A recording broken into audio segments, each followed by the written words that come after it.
আচ্ছা, হাত উঠাইলাম, উঠানোর পর এবার হাত বাঁধবেন।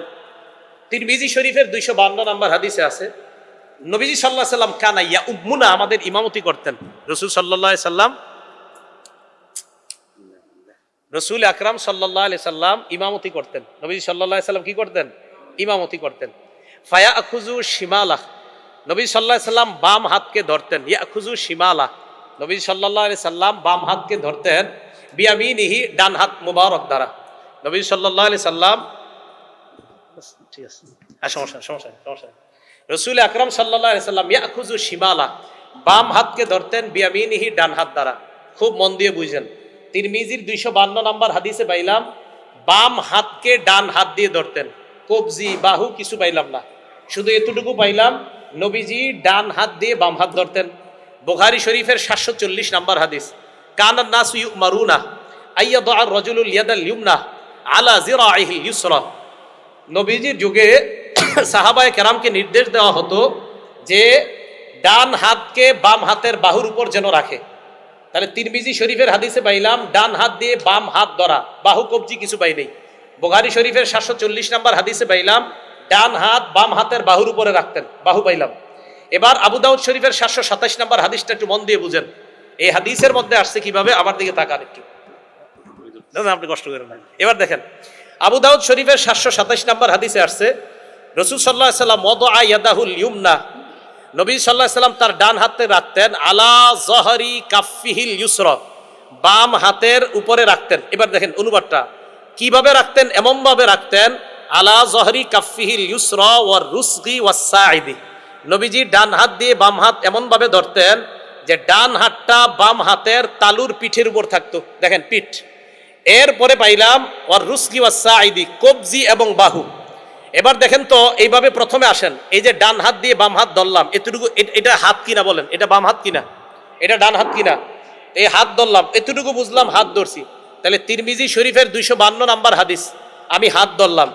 এবার আসেন বুখারী শরীফের 740 নম্বর হাদিস, বাহু। দেখেন তো আমার আঙ্গুলগুলো কোথায় আছে, আর আঙ্গুল কোথায় আছে, বাহু। তাহলে বুখারী শরীফের 740 নম্বরও মানলাম। এবার দেখেন তো আমার এই আঙ্গুল কারে ধরছে, কবজি, কাকে ধরছে, কবজিকে ধরছে, রুস ওয়াসাইদ। এবার দেখেন 727 নাম্বার হাদিস মানলে ডান হাত দিয়ে বাম হাত ধরা হয়ে যায়, ডান হাতকে বাম হাতের বাহুর উপরে, এই যে বাহুর উপরে রাখা হয়ে যায়, ডান হাত দিয়ে বাম হাতের কবজিও ধরা হয়ে যায়। যদি কবজির উপর আমল করেন আপনি, বাহুর হাদিসের উপর আমল হয় তথা বুখারী 740-এর উপর আমল হয়। ডান হাত দিয়ে বাম হাত ধরা তথা তিরমিজি 252 হাদিসের উপর আমল হয়। আবু দাউদ শরীফের 727 নম্বর হাদিসের উপর আমল হয়। আমি এই আমল কেন করি? আমি আল্লাহ রসুলের 3টা সুন্নাহের সওয়াব পাওয়ার জন্য আমি কবজি ধরি। তো রসুল সাল্লাল্লাহু আলাইহি সাল্লাম বাহুর কথাও আমরা পাইলাম, হাত ধরার কথাও পাইলাম, কবজি ধরার কথাও, 3টা বর্ণনা সহিহ। তাহলে বুখারীর উপর আমল হয়, তিরমিজির উপর আমল হয়, আবু দাউদ শরীফের উপর আমল হয়।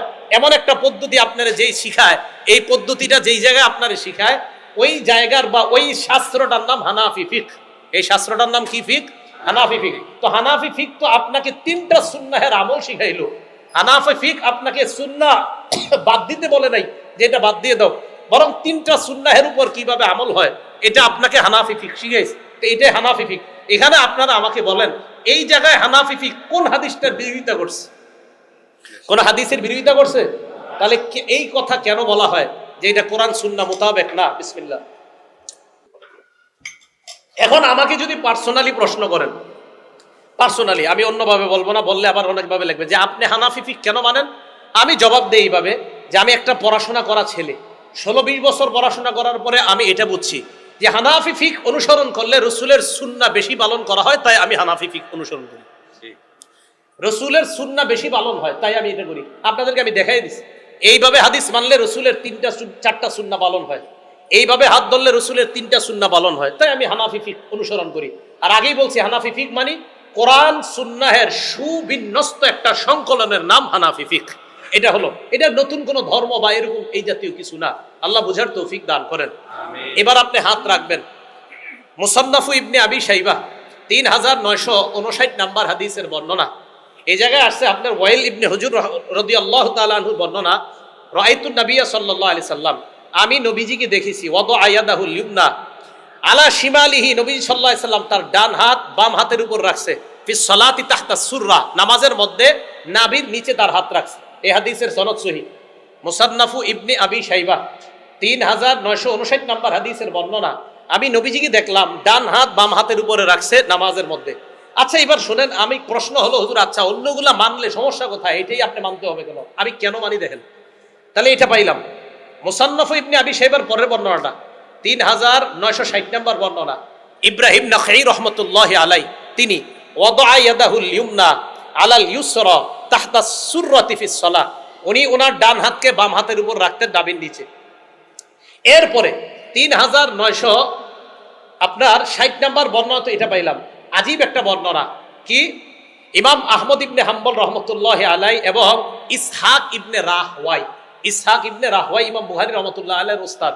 এবার এই বাংলাটা একটু বলেন, ইসহাক ইবনে রাহওয়াই কার উস্তাদ? আবার বলেন কার উস্তাদ? এই ইমাম বুখারীর উস্তাদ ইসহাক ইবনে রাহওয়াই কি বলেন? তাহতা সুররাতি আকওয়া ফিল হাদিস, নাভির নিচে হাত রাখাটা এটাই শক্তিশালী মনে হচ্ছে হাদিসের ক্ষেত্রে। ও আকরাবু ইলা তাআ, এবং আল্লাহর কাছাকাছি সবচেয়ে বেশি পৌঁছার, বিনয়ী হওয়া, আল্লাহর সামনে নিজের বিনীতভাবে উপস্থাপন করার সবচেয়ে সেরা উপায় নাভির নিচে হাত বাঁধা বলেই আমার কাছে মনে হয়। এটা ইব্রাহিম, এটা আপনার ইসহাক ইবনে রাহওয়াই ইমাম বুখারী রাহমাতুল্লাহি আলাইহি ওয়াসাল্লাম উনি বলেন তাহতা সুররাতি আকওয়া ফিল হাদিস, হাদিসের মজবুতির ক্ষেত্রে নাভির নিচে হাত রাখাটাই বেশি শক্তিশালী বলে মনে হচ্ছে। ওয়াকরাবু ইলাল্লাহ, আল্লাহর কাছাকাছি যাওয়ার ক্ষেত্রেও নাভির নিচে হাত রাখাটাই আমার কাছে বেশি শক্তিশালী মনে হচ্ছে। ইমাম বুখারী রহমতুল্লাহ আলাইহির উস্তাদ ইসহাক ইবনে রাহওয়াই, এটা ওনার বক্তব্য। তা এখন আপনি বলবেন কেন করেন? তা আমি দেখলাম পড়াশোনা করে যে আসলেই তো এখানে হাত রাখলে এটা নিজের বিনীত ভাব খুব বেশি হয়।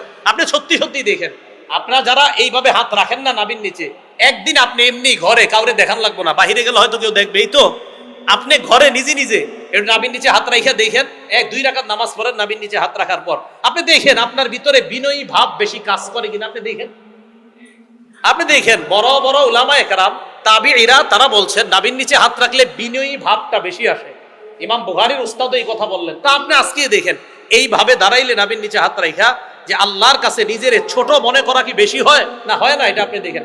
আমি অন্যগুলাকে কিন্তু বলছি না যে না আপনি পদভ্রষ্ট, আপনি বাতিল, আপনি শেষ। আমি এই পর্যন্ত কাউকে বলছি এই কথা না, এটা আমি কাউকে বলি নাই, যদিও আমাদেরকে একের পরে এক বলা হয়। এখন দেখেন এই যে প্রথম থেকে শেষ পর্যন্ত প্রত্যেকটা বর্ণনায় আমি আপনাদেরকে একটা না একাধিক হাদিস শোনাইলাম। তাহলে আমি কি বুঝাইলাম? আমি যে এতক্ষণ বললাম এটাই ফিকহে হানাফি। এখন ফিকহে হানাফির প্রত্যেকটা মাসালা যে বললাম, আমি কি একটা দলিল দিছি না প্রায় মাসালায় একাধিক দলিল দিছি? তো যেই ফিকহে হানাফি আপনারা এটাই শিখায় যে হানাফি ফিক মানে এক মাসালায় একটা আমলের ক্ষেত্রে একাধিক দলিল থাকে এবং একাধিক দলিলের সমন্বয় করে যে ফিক, এটাকে বলা হয় হানাফি ফিক। একাধিক দলিলকে সমন্বয় করে। এই কথাটা আপনারা কেন উল্টা ভাবে নেন, কেন অন্য ভাবে নেন? এটা অন্য ভাবে নেওয়া ঠিক না। এইভাবে আপনি হাত বাঁধলেন, বাঁধার পর বাস, এরপরে আর সমস্যা নাই। এরপরে যেগুলো করি ওগুলো নিয়ে আর কেউ ঝামেলাও করে না, সমস্যা নাই। এতটুকু পর্যন্তই সবাই কেমন জানি আমাদের উপরে প্রশ্ন তুলতে চায়। বিশ্বাস করেন এই ছোটখাটো বিষয়গুলা নিয়ে আমাদের মাঝে ফাও দূরত্ব তৈরি করাটা এটা ঠিক না।